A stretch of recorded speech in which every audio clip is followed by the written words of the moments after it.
qui porte sur la vision Sénégal 2050.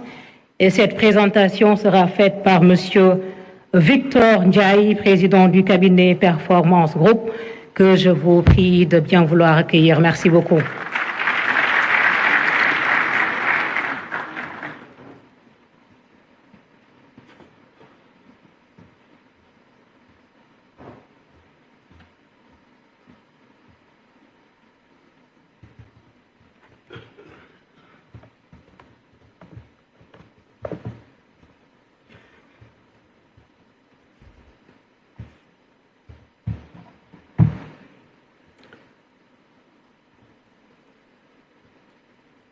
Monsieur le Président de la République, Monsieur le Premier ministre, Mesdames, Messieurs les membres du gouvernement, chers invités, nous venons d'écouter le diagnostic.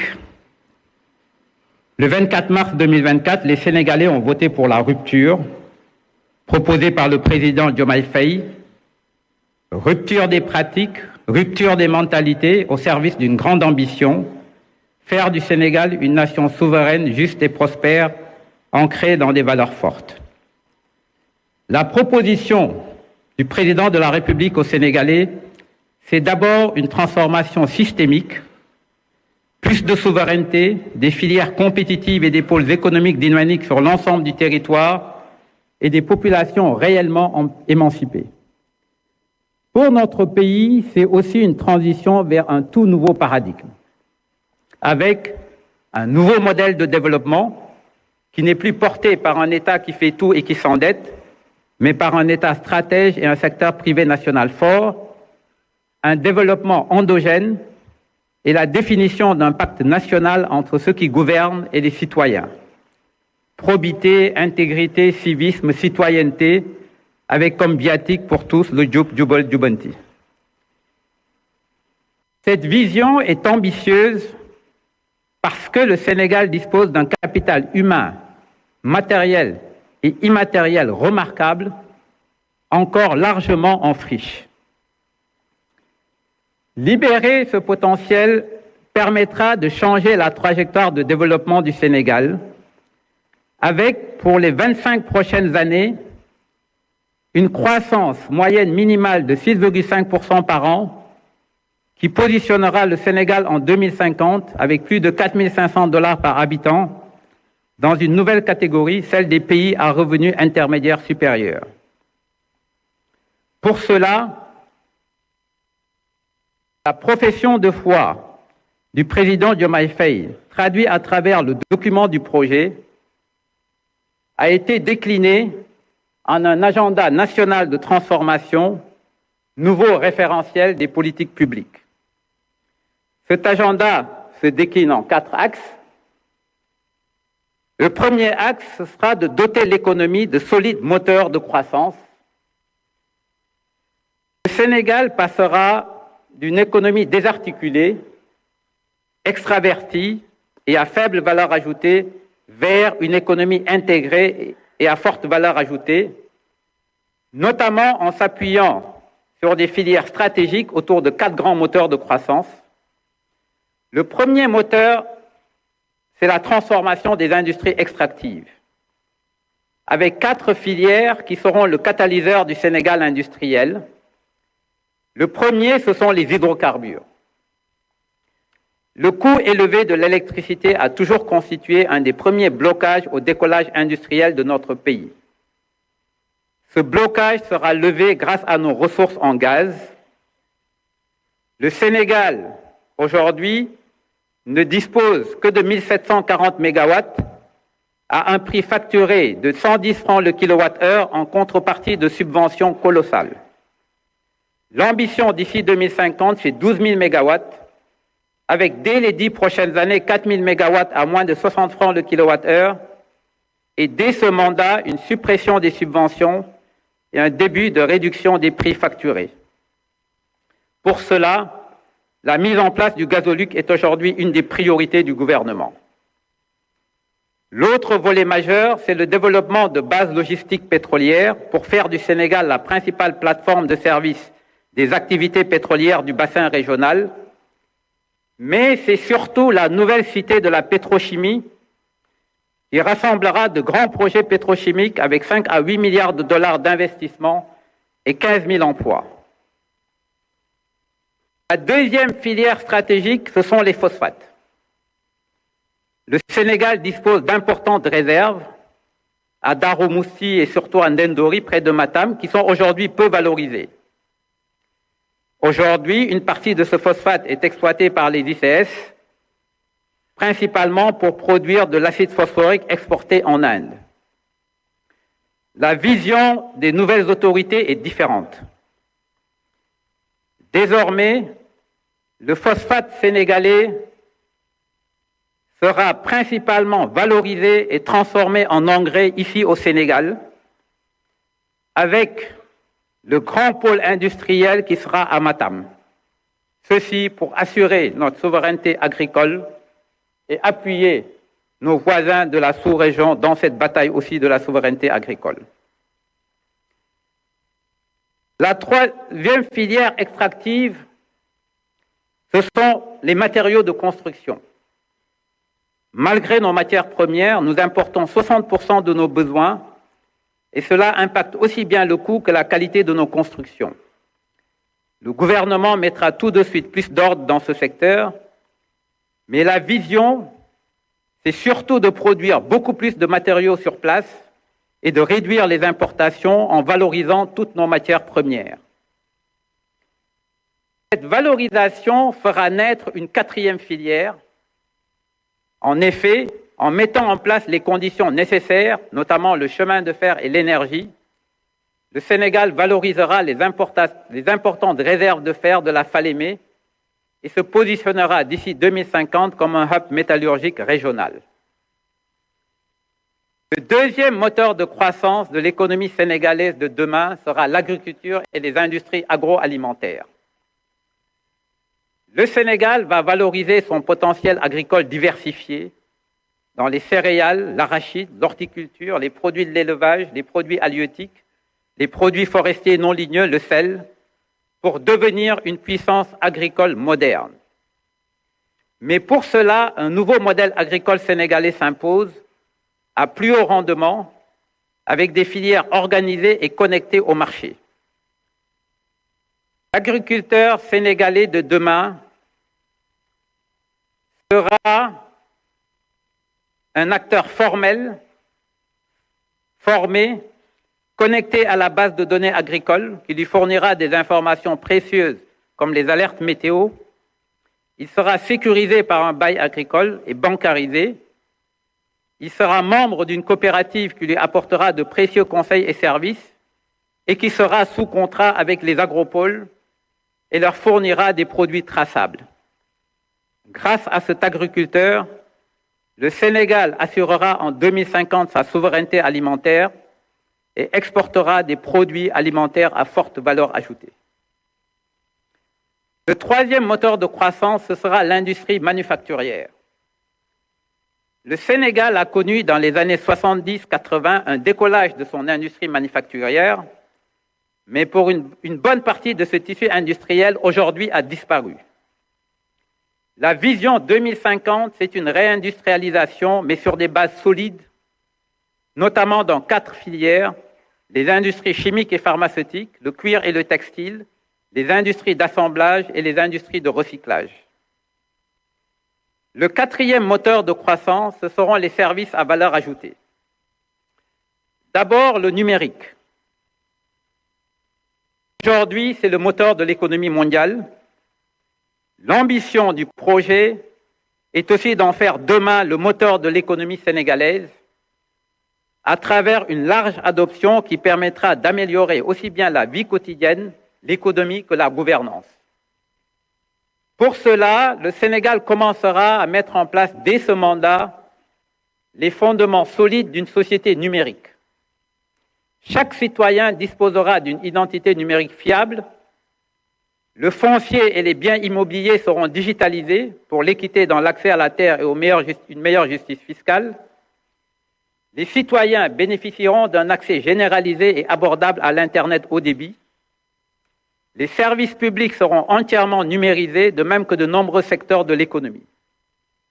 Et l'État encouragera l'émergence de champions nationaux pour que les Google et les Facebook de demain soient sénégalais. Ensuite, le tourisme.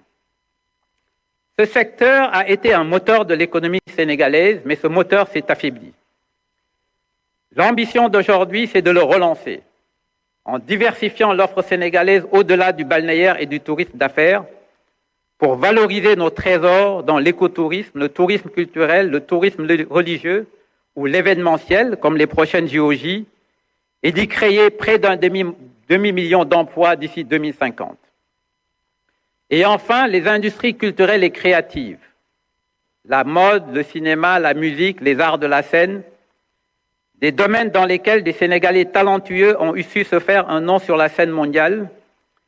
L'État, désormais, les accompagnera pour développer la production de contenu, leur distribution et faire de cette filière une industrie forte, comme on le voit aujourd'hui dans d'autres pays, offrant au passage à notre jeunesse des opportunités de milliers d'emplois qualifiés. Ces 4 moteurs et ces filières que nous venons de voir changeront le visage de l'économie sénégalaise et généreront une nouvelle carte économique avec plus d'une vingtaine de pôles économiques dynamiques, des plateformes d'industriels, des zones touristiques, des carrefours logistiques, répartis sur l'ensemble du territoire. Ce Sénégal, conformément aux orientations du projet, sera plus souverain et plus prospère. Mais la vision du projet, c'est aussi qu'un tel développement s'assoit sur un socle durable. C'est l'axe 2 de l'agenda de transformation.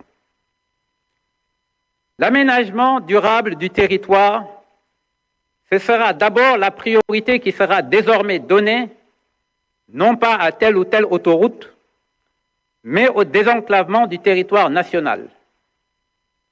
6 corridors ferroviaires, routiers et fluviaux, au total près de 5000 km, seront ainsi progressivement développés et permettront de mailler et de mettre en valeur l'ensemble du territoire. Et ajouteront les autoroutes de l'eau qui permettront de satisfaire nos besoins pour les populations comme pour l'agriculture, en mobilisant les eaux de surface et en limitant ainsi le pompage des eaux souterraines. L'aménagement durable, ce sera aussi une transition écologique vertueuse, avec plus d'énergie propre et renouvelable, et une gestion durable de l'environnement.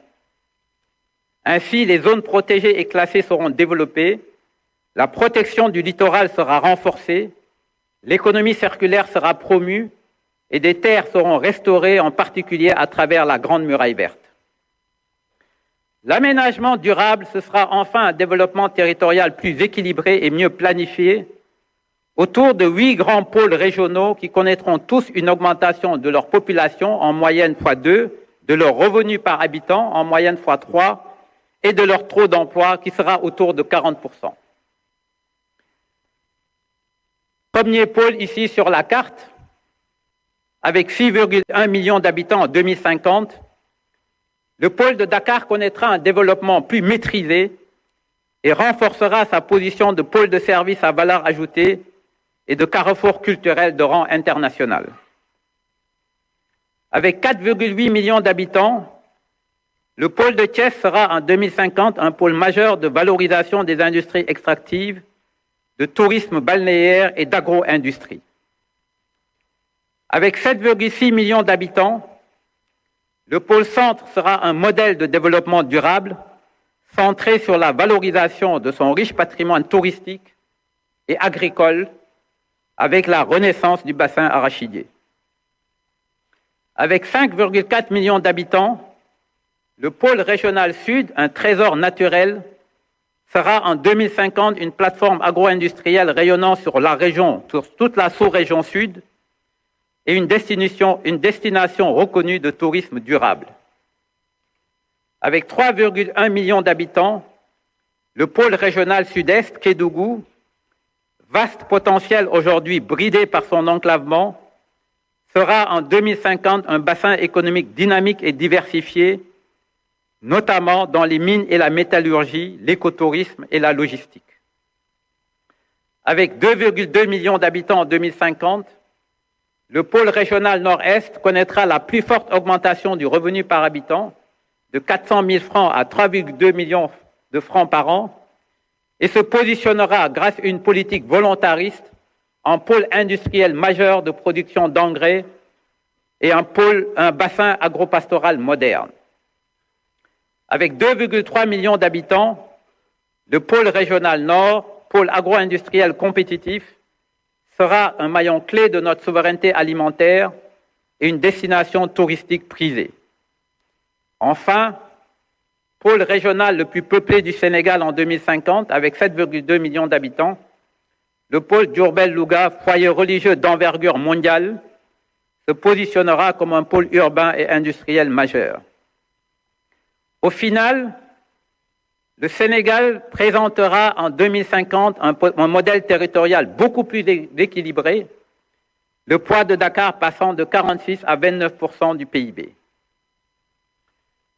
Axe 3 de l'agenda, c'est un investissement massif dans l'éducation et l'équité sociale, en conformité avec l'ambition du projet pour une éducation de masse, de qualité, accessible, performante et en parfaite adéquation avec le monde du travail, et pour un système sanitaire et de protection sociale efficace, efficient et à moindre coût. 5 objectifs majeurs sont présentés ici. Aujourd'hui, 2 élèves sur 3 quittent le système scolaire sans qualification, entraînant des pertes considérables sur la qualité de la formation de nos enfants. Demain, cette proportion ne devrait pas dépasser 10%. Même pour ceux qui poursuivent plus loin leurs études, il sera indispensable d'accentuer la formation technique et professionnelle. 5 millions de techniciens seront ainsi formés pour mieux répondre aux besoins des activités socio-professionnelles. Le rehaussement de la qualité du capital humain favorisera l'employabilité des jeunes et un doublement du taux d'emploi qui passera de 19 à 40%. Dans la santé, la mortalité maternelle, indicateur représentatif de la qualité d'un système sanitaire, passera de 216 à moins de 70 pour 100 000 naissances vivantes, en accord avec les objectifs de développement durable. L'accès aux soins de santé sera également élargi à l'ensemble de la population grâce à une assurance médicale. Un nouveau référentiel de l'éducation sera mis en place pour améliorer la gouvernance, la qualité et le financement du système, assurer une intégration effective des langues nationales et des DARA et faire de l'éducation des enfants et des jeunes en situation de handicap une priorité nationale. Par ailleurs, notre pays fera face à un défi d'une ampleur phénoménale sur les 25 prochaines années, accompagner vers l'emploi près de 10 millions de jeunes à la recherche d'un premier travail, en majorité dans des métiers techniques. Pour relever ce défi, l'agenda de transformation sortira des sentiers battus et mobilisera tous les acteurs autour de la bataille de la qualification et de l'employabilité, avec une massification de l'apprentissage en alternance. Ainsi, le programme 550 permettra ainsi de former au minimum 5 millions de techniciens d'ici 2050, dont 700 000 techniciens dès 2029. Dans ce cadre, une plateforme de mise en relation des apprenants et des recruteurs, publics et privés, créera un marché national du travail innovant et transparent. Par ailleurs, un service civique professionnalisant offrira une première expérience professionnelle à plus de 10 000 jeunes par an, avec une double mission, favoriser la réalisation de projets d'intérêt public, tout en offrant aux jeunes des opportunités d'expérience professionnelle et de montée en compétences. Dans le domaine de la santé, une réforme en profondeur sera réalisée pour bâtir un système de qualité accessible à tous, avec 4 caractéristiques majeures. Le passage d'une santé curative vers une santé préventive, en s'appuyant sur l'instauration d'un dossier patient électronique et la digitalisation des données, la densification des infrastructures et la mise en place d'un nouveau modèle économique, s'appuyant sur la mise en place d'une assurance maladie nationale et une autonomisation accrue des régions médicales, Une politique volontariste de renforcement du capital humain de la santé, avec des ressources humaines de qualité uniformément réparties sur l'ensemble du territoire. Enfin, la promotion d'un hub santé régional, avec la construction de 10 hôpitaux de niveau 3 et un hôpital de niveau 4, la dynamisation de la filière des industries pharmaceutiques, la création d'une zone spéciale de tourisme médical et la consolidation de l'offre de santé privée. Enfin, les mécanismes de filets sociaux seront renforcés pour la résilience des ménages sénégalais les plus fragiles, notamment en renforçant la régularité et l'efficacité des paiements du programme national de bourse de sécurité familiale, en optimisant le registre national unique et en mettant en place une assurance maladie nationale. Enfin, le quatrième axe de l'agenda national de transformation, c'est la bonne gouvernance et l'engagement africain. Quatrième axe dans cette présentation, mais en réalité le premier axe, parce que c'est la base de tout. Un Sénégal souverain, juste et prospère suppose des règles de bonne gouvernance pour assurer l'efficience de la gestion publique et la stabilité du pacte social. Il s'agira notamment de restaurer la bonne gestion de l'État et son efficacité, conforter la confiance des citoyens et des acteurs économiques, mieux libérer les énergies, assurer une évolution réussie vers une décentralisation et une démocratie participative, avec 4 principes: la séparation réelle des différents pouvoirs, l'exécutif, le législatif et le judiciaire, l'éthique et l'orthodoxie dans la gestion publique, la reddition des comptes pour les responsables et une décentralisation effective pour une démocratie participative. L'État allouera aussi les moyens nécessaires aux forces de défense et de sécurité pour conforter la sécurité nationale en tenant compte des nouveaux types de menaces auxquelles le Sénégal fait face. Les capacités nationales seront renforcées pour garantir notamment l'ordre public, la sécurité extérieure, la surveillance maritime, la lutte contre le blanchiment des capitaux et le financement du terrorisme, les trafics transfrontaliers et le transport illégal des migrants et la cybercriminalité. Ce axe gouvernance, c'est également l'intégration africaine. Le Sénégal impulsera les réformes institutionnelles nécessaires pour son renforcement et favorisera une meilleure connectivité avec les pays de la sous-région pour une parfaite fluidité des échanges de biens et de services, d'énergie ou de communication. Nous venons de voir la nouvelle vision issue du projet, le Sénégal en 2050. Nous avons vu comment et dans quelle direction y aller, à travers les 4 axes de l'agenda national de transformation. Nous allons terminer en précisant un peu plus ce comment, car tout est à faire, mais le chemin est long et tout n'est pas à faire tout de suite. Et il en est de même lorsque vous reprenez une maison en mauvais état. Personne de sensé ne s'y installerait tout de suite. Au contraire, 3 étapes sont nécessaires. D'abord, faire un état des lieux exhaustif, puis redresser. Ensuite, mettre en place les fondations solides et le gros œuvre, impulser. Et enfin, attaquer le second œuvre, accélérer. Redresser, impulser, accélérer. Il en sera de même pour l'agenda national de transformation, avec, durant ce mandat qui constitue la première marche vers la vision 2050, 5 batailles majeures. La première, c'est de restaurer un État fort et souverain. La deuxième, ce sera de bâtir les fondements solides d'une gouvernance démocratique. La réforme du système électoral, la réforme de la justice, la participation citoyenne accrue, la séparation réelle des différents pouvoirs, la responsabilisation des détenteurs de pouvoir exécutif. La troisième, ce sera de poser les bases d'une économie compétitive. Énergie, numérique, cadre des affaires, infrastructures, stratégie filière. La quatrième, ce sera d'améliorer la qualité des services aux citoyens et de réduire les inégalités. Et la cinquième sera de dynamiser l'employabilité des jeunes, une priorité absolue. Un État fort, c'est d'abord un État qui planifie son développement. Référentiel des politiques publiques, la vision Sénégal 2050 servira désormais de cadre à l'ensemble des politiques sectorielles et territoriales. Il sera décliné en un plan décennal pour les pôles et pour les filières stratégiques et en un plan quinquennal pour l'action gouvernementale, comme vous le verrez tout de suite avec mon coéquipier.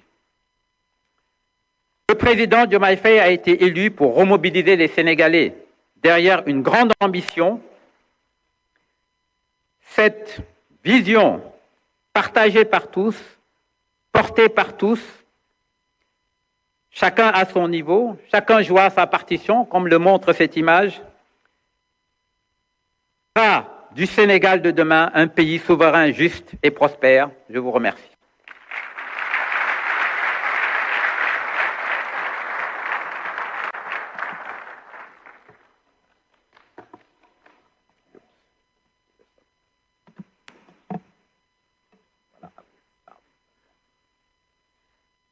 Merci beaucoup, Monsieur Victor Ndiaye, du cabinet Performance Group, qui nous a présenté la vision Sénégal 2050.